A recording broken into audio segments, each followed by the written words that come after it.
अलाउद्दीन खिलजी को नए भारत में केवल पद्मावती प्रकरण के कारण जाना जाता है, लेकिन दिल्ली का सुल्तान अलाउद्दीन खिलजी इससे कहीं ज्यादा जानने का हकदार है।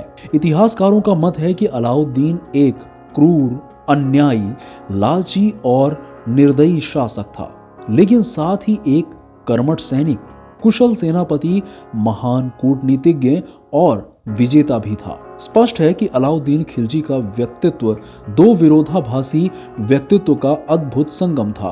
अलाउद्दीन खिलजी 20 साल की उम्र में अपने चाचा जलालुद्दीन खिलजी का कत्ल कर सुल्तान बन गया था। कई इतिहासकार इस कत्ल को उसकी पत्नी के व्यवहार के कारण उपजे असंतोष का परिणाम मानते हैं।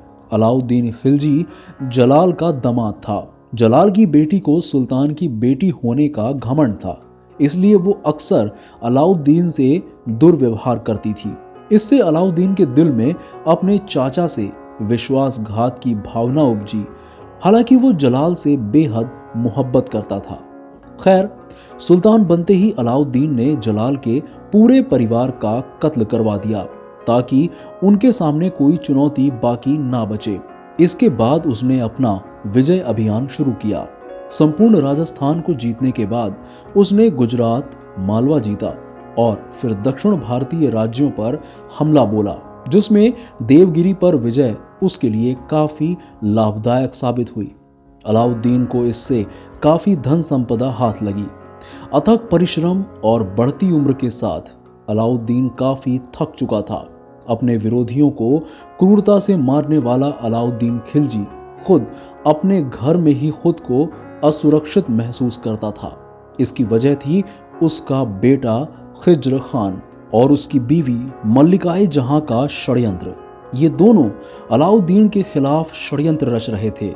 अलाउद्दीन के सरदार मलिक काफूर ने जब इसकी जानकारी सुल्तान को दी तो अलाउद्दीन ने उनकी नकेल कसनी शुरू की।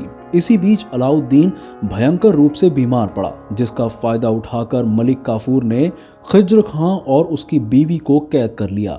महान विजेता अलाउद्दीन खिलजी बेबसी से अपने सबसे विश्वसनीय सरदार का ये कारनामा देखता रहा, लेकिन कुछ कर नहीं सका। मौका देख मलिक काफूर ने बीमार अलाउद्दीन खिलजी की हत्या करवा दी और खुद को सल्तनत का संरक्षक घोषित कर दिया।